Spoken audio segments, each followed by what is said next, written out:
Hi, this is Julie Levinsky. I am the web manager for the Christopher and Dana Reeve Foundation, and I'd like to welcome you all to this month's edition of Ask Nurse Linda. And let me tell you a little bit about her. She has been a leader and a provider of rehabilitation nursing for over 30 years and a friend of the Christopher and Dana Reeve Foundation for close to 20. She's the moderator for our Ask a Nurse discussion on our online paralysis community, where she focuses on contributing functional advice, providing the how-to, and integrating various healthcare improvements into daily life and answering your questions. And she's been so gracious and also holding this online web chat every month so you can talk to her directly. So now I will turn it over to Linda. Hi, Linda. Good afternoon. Thank you, Julie, and welcome everyone to the webinar. I'm so happy you could join me today. And today we're going to talk about bladder issues, but in reality these webinars always turn out to be whatever question you have. Just feel free to type it in and we just go down the list of whatever subject comes up. So I'm just going to kick it off a little bit to start today to talk about bladder. And usually what happens after someone has a spinal cord injury or some type of paralysis, they have trouble emptying their bladder and bowel because those nerves are the ones that are the last to come out at the spinal cord. So any injury up above that or injury to those nerves is going to cause an issue. Now, sometimes people think this is a problem only for individuals with spinal cord injury, but that's not necessarily true. There are a lot more people who have problems with bladder control and that perform intermittent catheterization than you would really think about. So this is not an uncommon problem in young women who are giving birth to babies. Sometimes they have the spinal anesthetic and something untoward happens for whatever reason, and those nerves to the bladder or bowel get damaged in some way. So sometimes you might see somebody and you'd never have any idea that they have a problem in that regard. Also, it's a big concern for men who are a bit older who have had prostate issues, and that oftentimes will leave a person incontinent of urine because there are literally hundreds of nerves that have to be gotten through to get to that prostate to get it out. And so sometimes people are able to retrain themselves, but it takes several months to really get that retraining done. And they might do intermittent catheterization in the meantime. Sometimes they just do intermittent catheterization from then on. So as I say, there's a lot of people who are catheterizing out there. People who have strokes sometimes are having perform intermittent catheterization.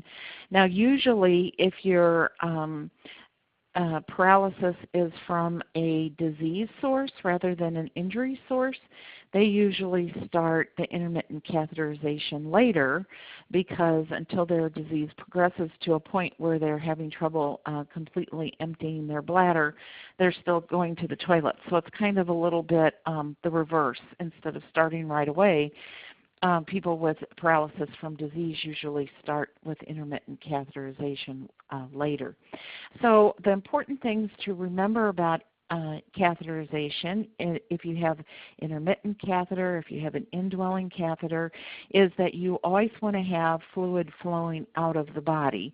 So you want to look at the fluids that you're taking in and look at how you're managing those particular fluids, what kind of fluids. Now for young, otherwise healthy people, you can pretty much take in fluid as you see fit.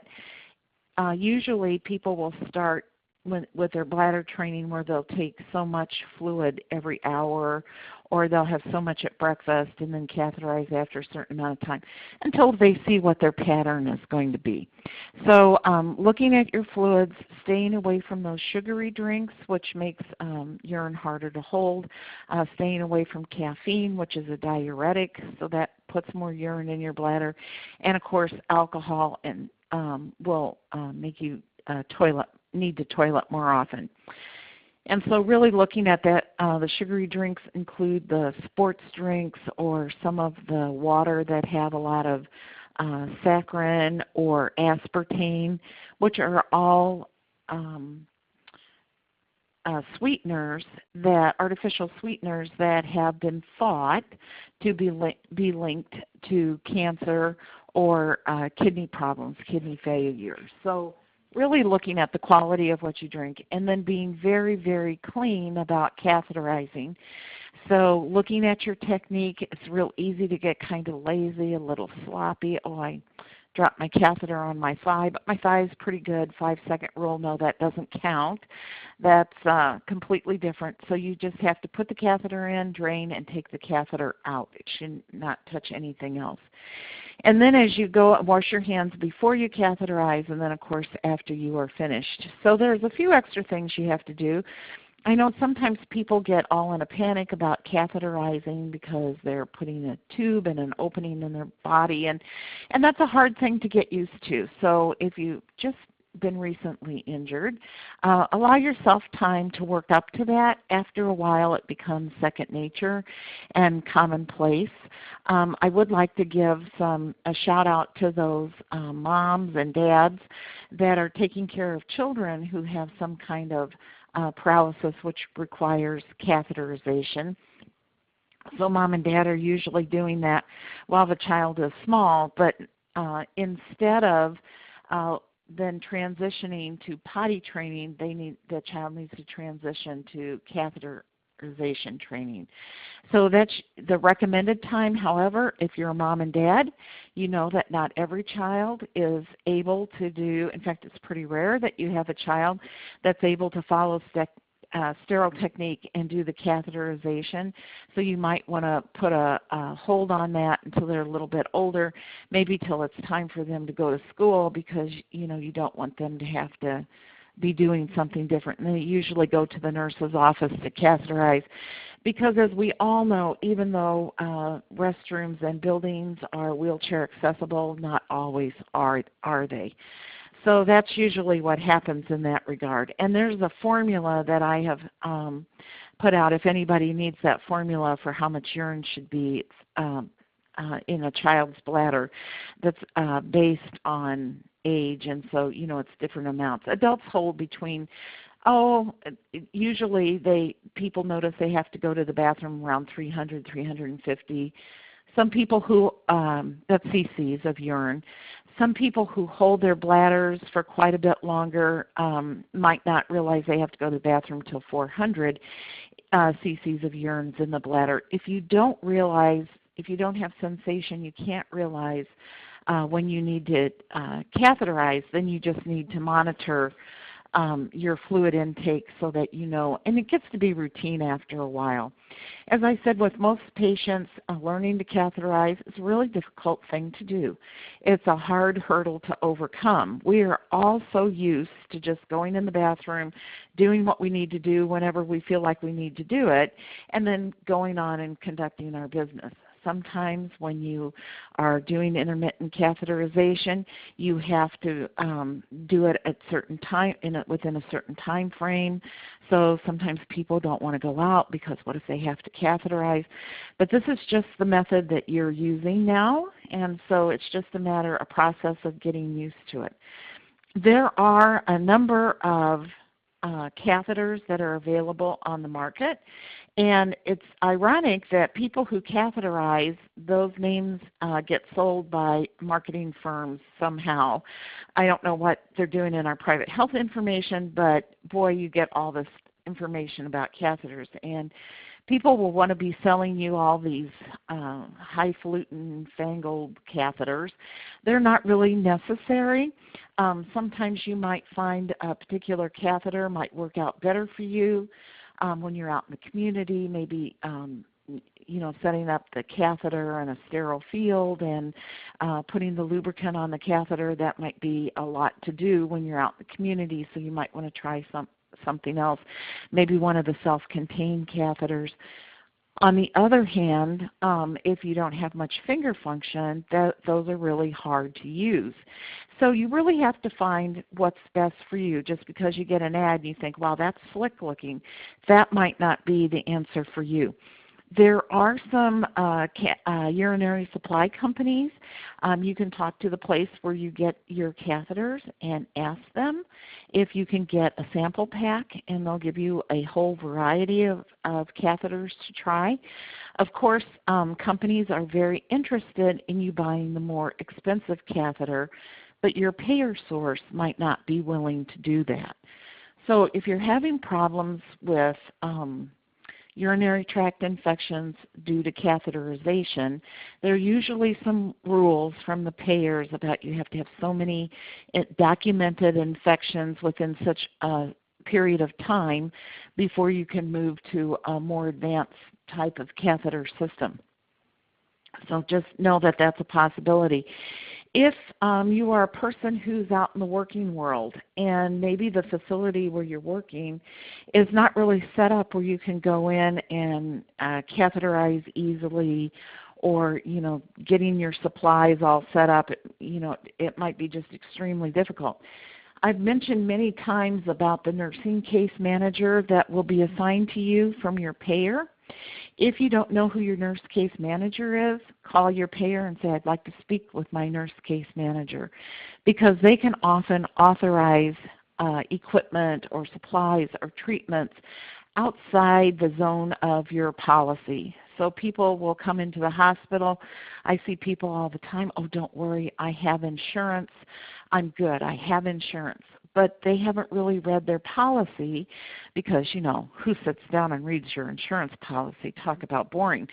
And until you need it, you're not really all in all that interested in it. But each policy is written differently. I could have the same insurance company that you have, and yet our benefits could be completely different depending on the policy that we have.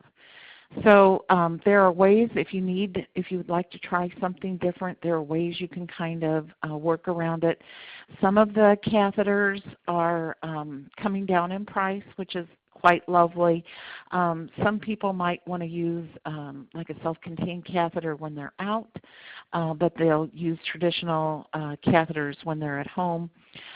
We do have a question here, and it's actually the next thing I want to talk about. And the question is bladder cancer common in the spinal cord injury community? And as a matter of fact, yes. Bladder cancer is more common with individuals in the spinal cord community, in the community of paralysis, really with anybody who's catheterizing. We've learned a lot about catheterizing over the years, and we know that the type of catheter that you're using makes a huge difference. So catheters used to be made out of latex. That's what you could get. There's the traditional red rubber, which has been around since as long as I can remember. Probably a lot of you are using that little workhorse, that red rubber catheter. Very simple to use. It just comes in its own package. You put the lubricant on it after you wash your hands and wash your genitalia, so you're ready to catheterize.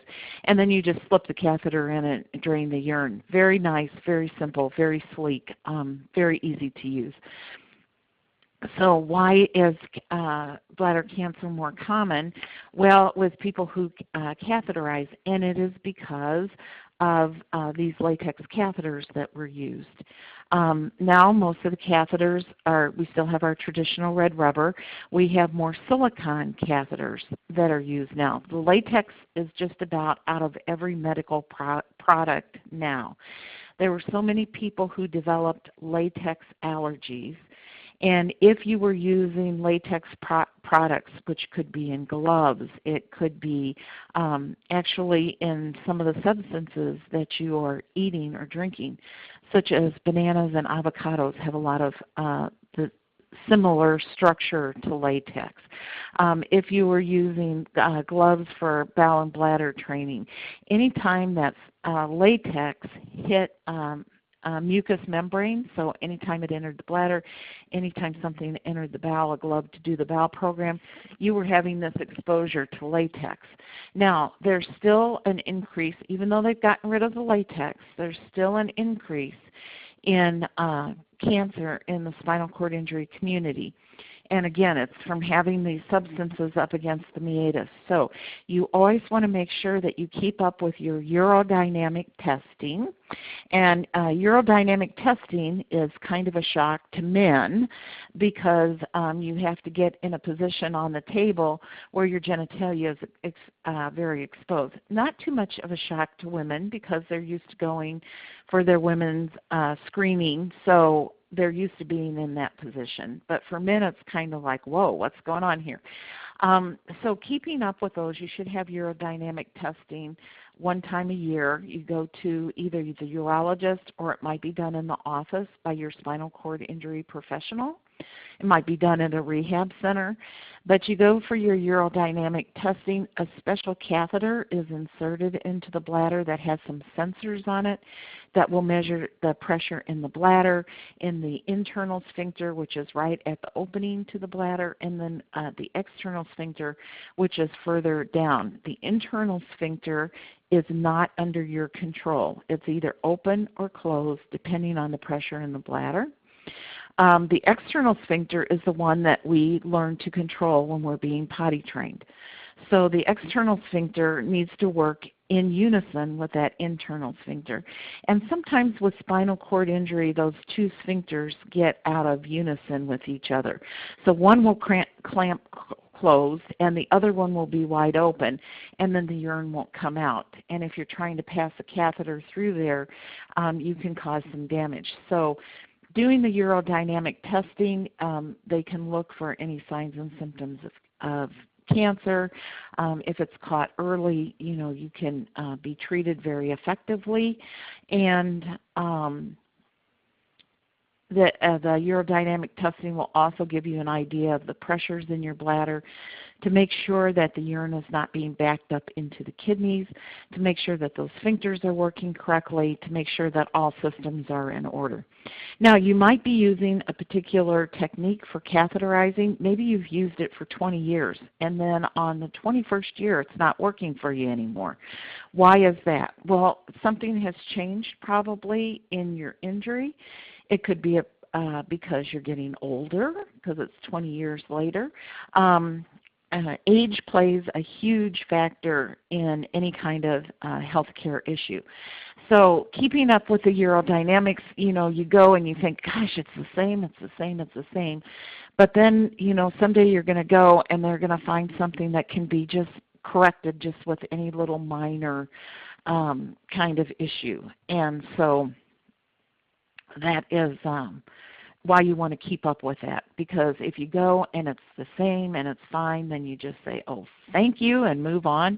And if not, hopefully you can catch what issue is occurring early so that it's just a minor little correction, either with medication or maybe some procedure or maybe even some therapy, so you can get that issue all taken care of. There's another question here, and this is a very frequently asked question about, are there any over-the-counter medications to help with UTIs? There is medication, and I'm sure there's more than one, especially for women, because women frequently develop UTIs due to sexual intercourse.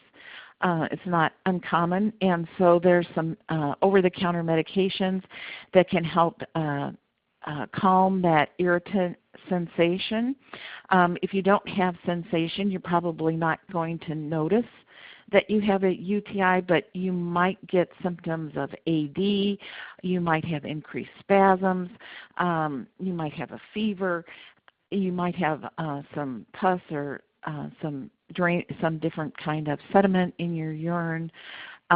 You might have a cramp in your stomach. If you don't have sensation in your stomach, you might feel a cramp like up in your shoulder, and you think, well, how does that work?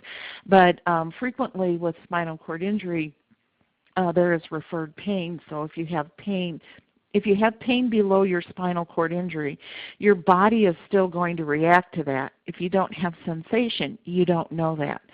But right about up in that T4 area, there's a big conglomeration of nerves that are branching off in the spinal cord. So if you have pain from a UTI but you don't feel pain, your body is still going to note that. It's going to send the pain signals up to the spinal cord, but it's not going to be able to go through where your injury is.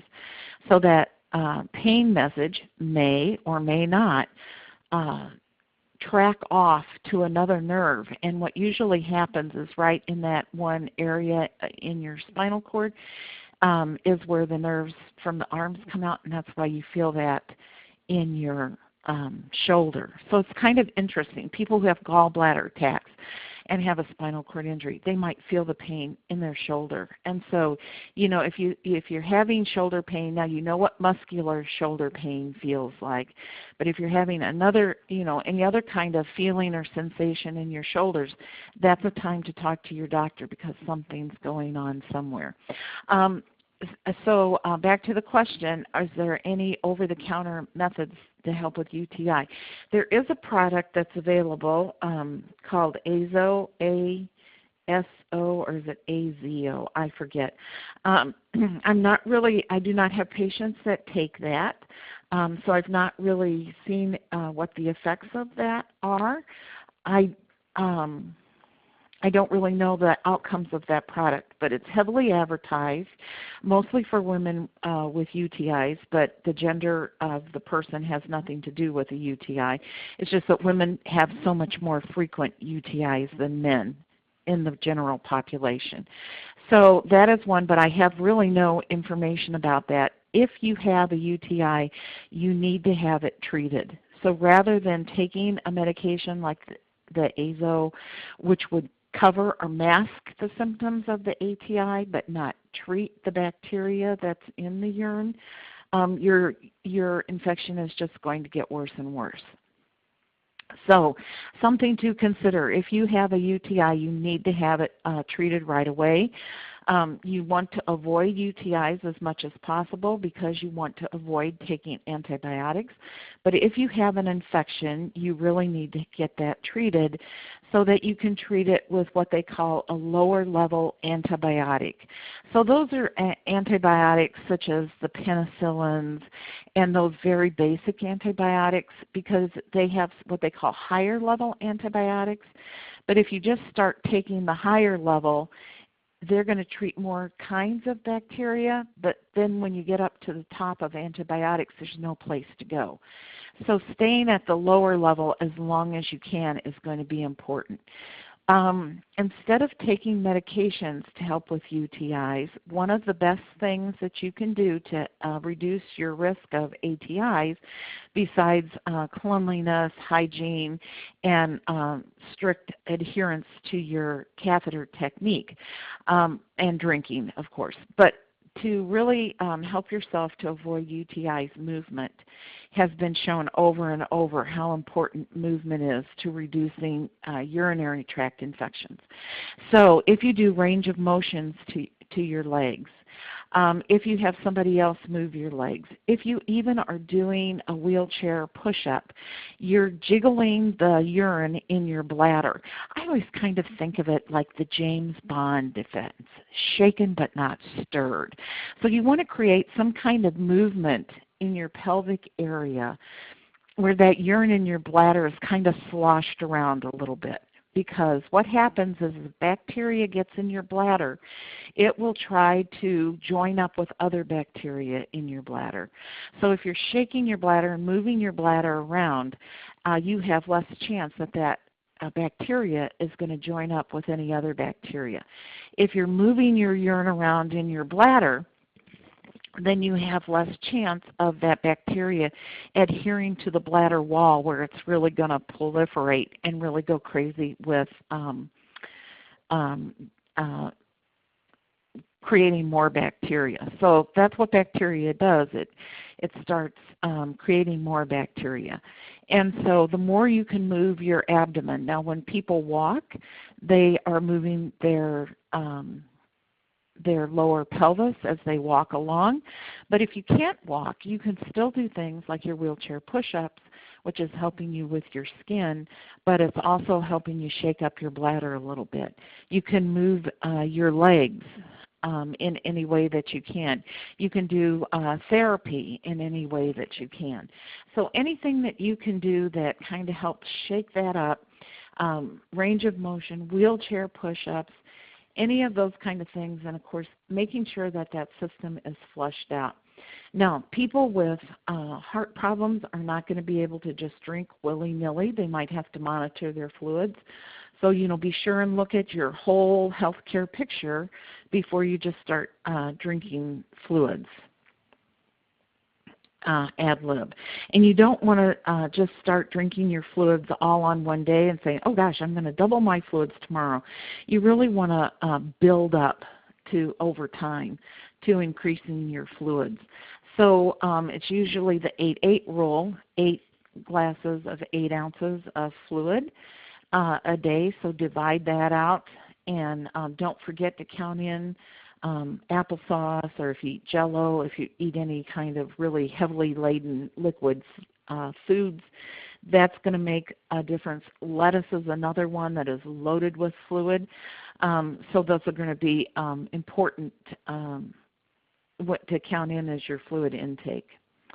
Here we have a fellow here that's written in who has a T11, T12 incomplete, and he could always tell when he needed to catheterize even at night. And wow, what a little nice little thing that was for you, right? But now it's stopped, and he's had to go to a condom catheter at night and intermittent catheter during the day. So he's 5 years into his injury, and he's having the urge up to 8 times a day. What do you think of injecting Botox? Well, now, of course, I don't know your particular healthcare issue, but what I'm thinking is that probably that urodynamic testing would be very important for you, because it sounds like the bladder is contracting when it gets so full, but I wouldn't say it's spasming at that level of injury. Spasms come with the higher level of injuries. But for some reason, that signal is not getting up to feeling that sensation that you need to cath. There's medications that you can take that will help coordinate all of that, the bladder and the sphincters, and get that all working together in unison.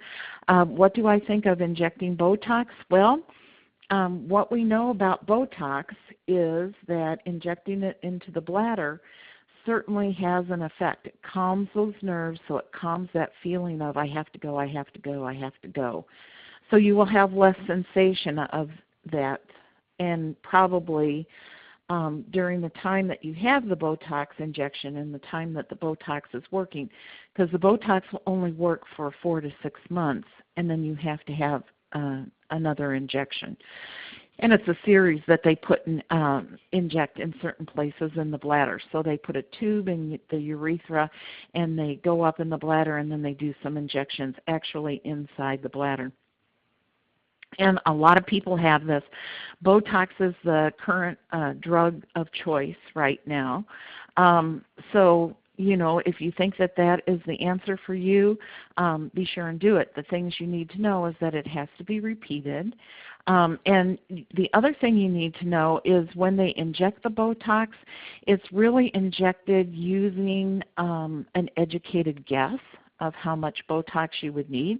So sometimes, most of the time, it just seems like people have the Botox injection and boom, it works out just fine. That's most often. Sometimes not enough Botox will be used, and so you don't really get quite the amount of relief that you were anticipating. So it's very important to keep track of what happens after you have that Botox injection, and keep in contact with the person doing the injection.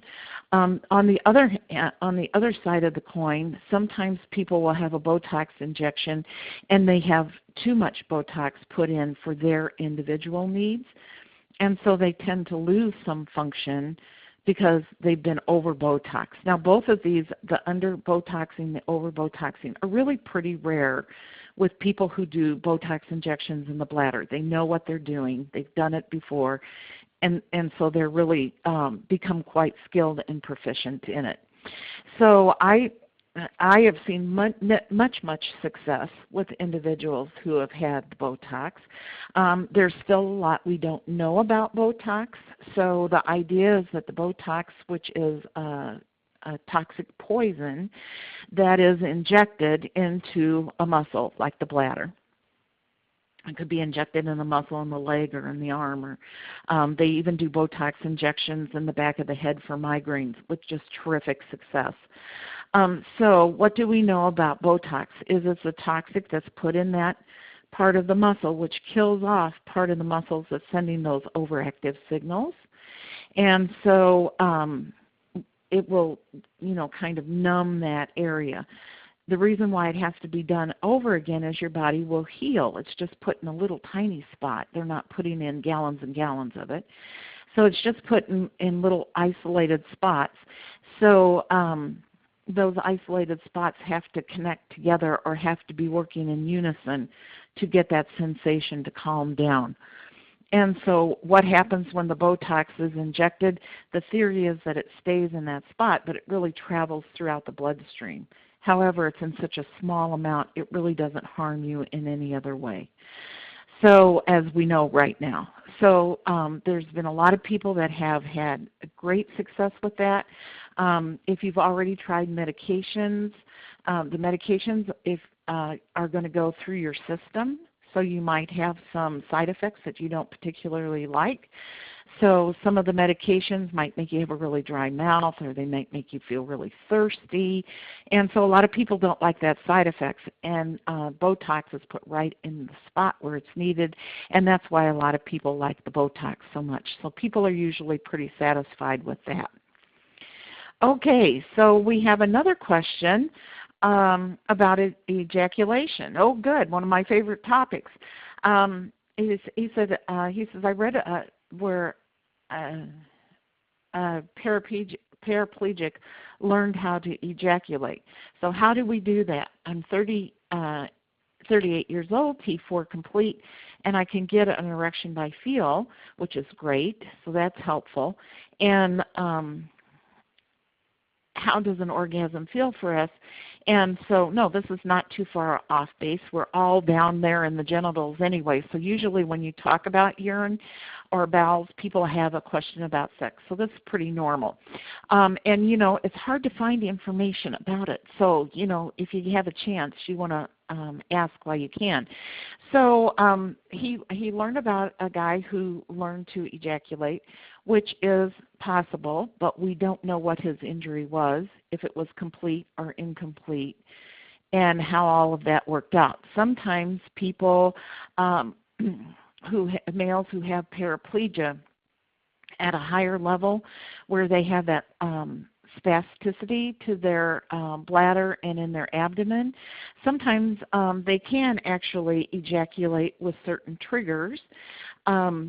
One of those triggers in particular is to take your thumb and your pointer finger, lubricate it, insert that into the rectum, and then stretch the anal sphincter. There's a reflex arc that's just housed down there in the abdomen from the anal sphincter into the bladder. And so sometimes that will cause an ejaculation if you have spasticity.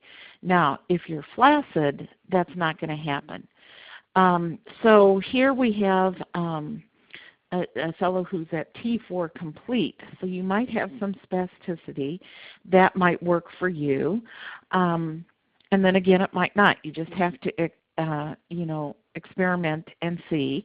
Sometimes people, when they're doing their bowel program, they will notice that they have a sexual response because of that spasticity, because of the reflex arc.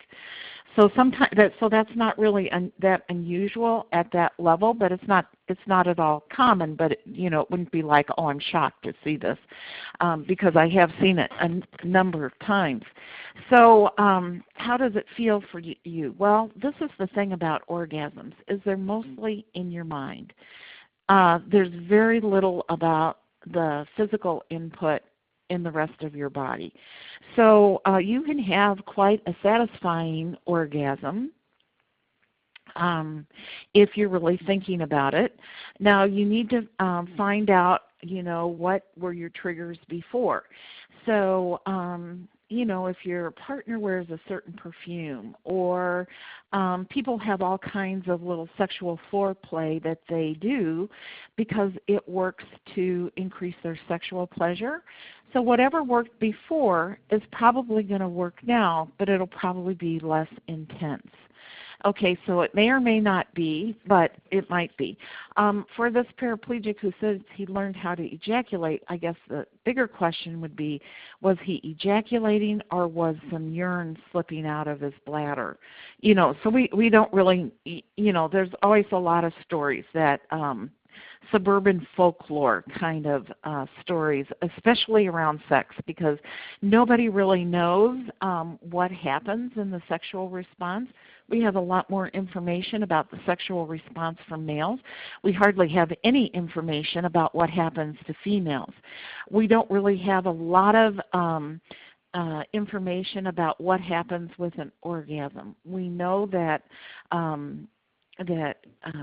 people tend to get excited or aroused. They might get goosebumps. They might have the little hair follicles on their arms stand on end. They might get tingly. If you don't have sensation below that level of T4, you're probably not going to have those sensations below the level of injury. You might have it above the level of injury. So unfortunately, I don't have a here is your answer, but I have a whole lot of thoughts for you there. So maybe I hope that will help you get some ideas. Now at T4, the little blue pill, the Viagra, may work for you, and you might find that helpful. A lot of times people in the orgasm process, they're listening to their partner and the sounds that they're making, the movements that they're making, even the smells that are generated during sex. Sometimes people find that very highly satisfying. So with the orgasm, you're going to have to really get in tune to what's going on with your body and your partner's body to see if you can heighten your orgasm. Since you're at T4, you may or may not have some sensation in your nipples, which is stimulated during orgasm. So you might be able to do some stimulation there.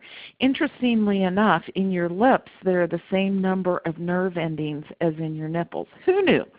Only something like Nurse Linda would read and glom onto.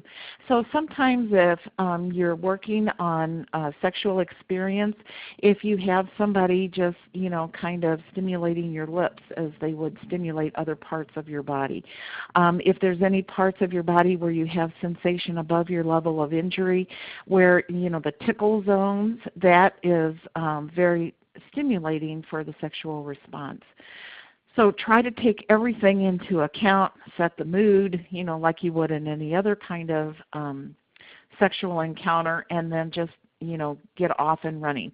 There are many books that are available on Google and on the Internet about sexuality and positions and all kinds of things for people who have spinal cord injury. So those might be of assistance to you also. So I think that's about all I know about that. Something will pop into my head later and I'll think, I should have said this too. So good question, because people, this is what people want to know about. So there you go. The same is true for women. If you are a woman, the same techniques and the same kinds of possibilities would be the same for you. Sometimes for women, though, if they have a higher level injury and they have no sensation in the genital area, sometimes women will use their underarm as the receptacle for the male penis. There's a lot of fleshy skin in there, so it's very similar to what the vagina feels like, and you can kind of press your arm down, and so you can put more or less sensation. Be sure and use lubricant, but sometimes women will be able to transition to orgasms using their underarm. This may be true for male. I have heard of one male who transitioned real easily to do that with his partner stimulating his under armpit in that way. But then I will clarify that by saying this was an 18-year-old young man, and I think he could have looked at the moon and had a sexual experience, you know. So, you know, as we get older, it changes a little bit, and, you know, that's just the way that goes. Okay, so here's a lady who's looking for someone who's had bladder augmentation surgery, and her son has a C5-6 spinal cord injury and has sensation but no longer wants to cath. It's painful and difficulty getting through the sphincter. So there's a variety of things that you want to do. It doesn't say how old your son is, but frequently we see in that teenage, early 20s, people do not want to cath. They're teenagers, they've got other things to do, and, you know, I always think, well, you know, everybody has to go to the bathroom. It might take a little bit longer, but everybody has to do it. Now, if he has sensation and he no longer wants to cath, you might want to try one of the topical lubricants that have anesthetic in it. So some people have a lot of success if passing the catheter is painful. There's not just a topical anesthetic that you buy at the pharmacy. You've got to get one that is made for putting in the bladder. That's very important. But there are some that have anesthetic in there. So we'll start with that as the lowest level of treatment. And then moving up, if he has some sensation that's painful and difficult getting through the sphincter, he's probably at that C5-6, he's probably having that detrusor. That's the name of the bladder. The medical name of the bladder is detrusor muscle. So detrusor dyssynergia, where those sphincters are not working in unison. So maybe he gets to one sphincter and it goes through, but not through the second one, or maybe he can't get through the first one even to get to the second one, and it's so frustrating. So medication might be able to work to help coordinate those sphincters to working together. The other thing, the augmentation surgery, is where they take a piece of bowel and they open the bladder. They kind of cut it in half, kind of like a fillet, and they'll take a piece of the bowel out, sew the bowel back together end to end, and then they'll open up that piece of the bowel and they'll sew it into the bladder so that the bladder becomes bigger. But you're still going to have to take the urine out in some way, shape, or form. So you're still going to have to catheterize. Now, what is most common is people use the suprapubic catheter, where a little surgical hole is made in the skin right over in the abdomen, right over where the bladder is, and then a Foley catheter is placed in there, and the urine just drains. This is not at all uncommon. Because a lot of people with that those higher level injuries will have a lot of autonomic dysreflexia, and so the augmentation, making that bladder bigger so it doesn't stimulate the dysreflexia, taking medication for the dysreflexia, or putting in a suprapubic catheter which keeps the bladder empty at all times. But you always have a catheter in the surgically made hole. Not uncommon, very often, this is what a lot of people do. There is another surgery which is very common, but a lot of people still haven't heard about it, and it's called the mitral fan-off procedure, where they make a little hole either in through the belly button or just below the belly button. And then they'll take the appendix and they'll remove the appendix from the body, and then the appendix becomes a connector from that surgical hole to the bladder, so a catheter can be passed. You're not wearing the catheter all the time, but you still have to do intermittent catheterization, but you don't have the problem with the sensation and the difficulty passing through the sphincters because you're going a different route altogether. This procedure has been done. It was developed for children, and it's done. A lot of women will have this procedure because it is so difficult for them to catheterize when they're out in public because of the anatomy. It's almost impossible to position yourself and get yourself clean. And some people have to do it in bed, which women should learn. Try floating in a mirror, but you've got to have some balance to be able to cap on the toilet. So a lot of women will have that surgery. Now, not that many men have the surgery because they have a penis, which is easy access to the bladder. Women don't have that, so it's far more difficult to catheterize. But men usually go ahead and use the penis. Now, I don't know what you have already done so far, so if you're thinking about bladder augmentation surgery, I'm going to assume that you've already had the urodynamic testing and that you've looked at medications for that dyssynergia and the pain and those kinds of things. So if you've done all of those things, then and you think that that's going to be the right thing for you, by all means do that. You always want to take a look at the risk and benefits of having surgery. When you have a spinal cord injury, especially at those higher levels, it's a little bit more difficult to get off the ventilator again after surgery, and sometimes the positioning doesn't work well for breathing. But you'll go to a qualified individual. You'll know what's going on. You will want to stay with your son probably when he's in the hospital, if he is not on a spinal cord floor, to make sure that the nurses are turning your son, to make sure that his bladder and bowel are being taken care of. You'll find that when you go to a regular medical floor, sometimes these things are overlooked because it is so atypical that they do any of these kinds of basic healthcare needs that people with spinal cord injury have.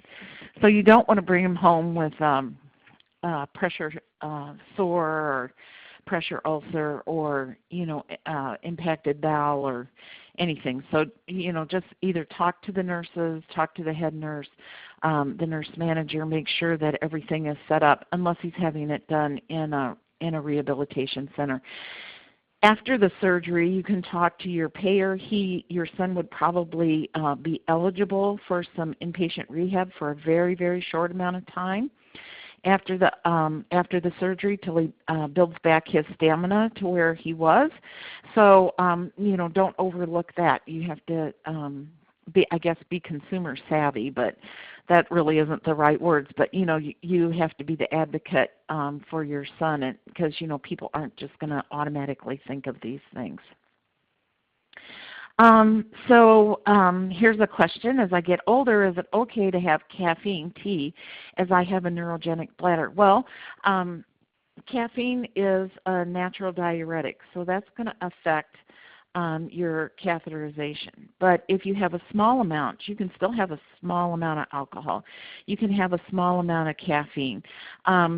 Healthcare experts are telling us to get off the caffeine altogether. I'm sitting here with a gigantic iced tea before me that I just love, but I figure it's a good step down because I used to be addicted to the Diet Coke, so now I'm into that.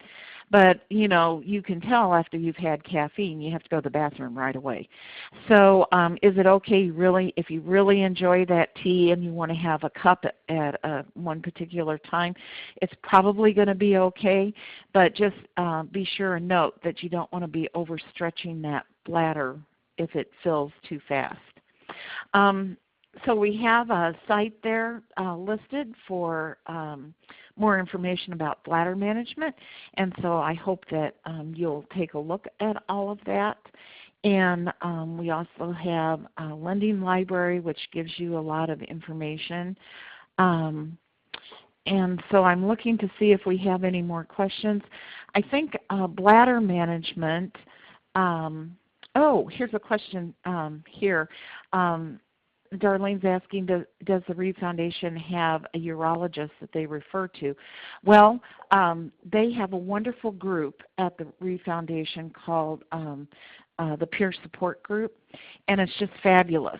So if you call the foundation, or you can email them, and I'm sure the information is going to pop up here in the chat box any minute.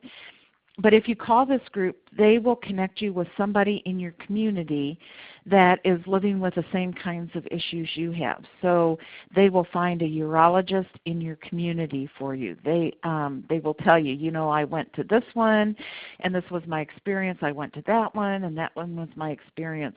They will help you with finding a dentist. They will help you in navigating around your town if you want to go to a particular restaurant, which is the most wheelchair friendly. They just have all kinds of resources because they're living in the same community with you. And so it's just a great opportunity for somebody who's been there, done that, to give you the information. Now then you decide, you know, if you want to take that information or not. So they've got the information up there, so you'll find somebody right in your own community. Many urologists do the augmentation, just general urologists will do the augmentation. Not many work with individuals with spinal cord injury.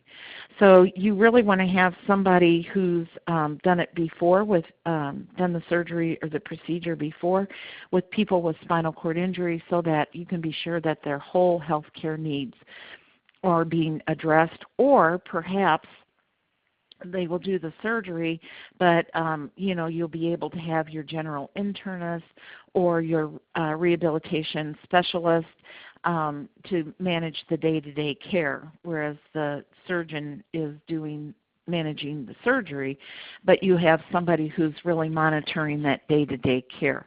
So those are all important things to notice. So you don't have to travel too far to get what you need, which is very nice. And these people are really pretty spectacular at being able to direct you where you need to go. So I noticed that, you know, I think, of course, the two big things, bowel and bladder, are the issues that people are most concerned about after any kind of paralysis. And it is not something that people even know about. People should be worried about skin care, but bowel and bladder freaks people out more than skin care because we're so used to it. You know, in working with numbers of people who have all kinds of paralysis, it's always interesting to me if I have somebody who's had a stroke and they come to the rehabilitation center. They've been in bed the whole time. They've had a catheter. You take out the catheter. You put them on a commode, and they feel that sensation of the toilet seat on at least half of their bottom, and they know exactly what to do. We have all been trained to toilet a certain way since we were potty trained. Our bodies respond. We know when we sit on that seat, it's time to do whatever you need to do.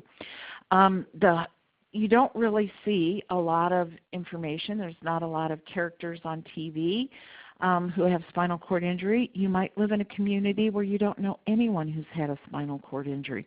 So it really becomes tough, and it's really difficult not to feel like, oh my gosh, and now I have to do a bowel program, and oh my gosh, now I have to catheterize, and I have to be doing these pressure releases, and there's so many things that you need to do and need to remember.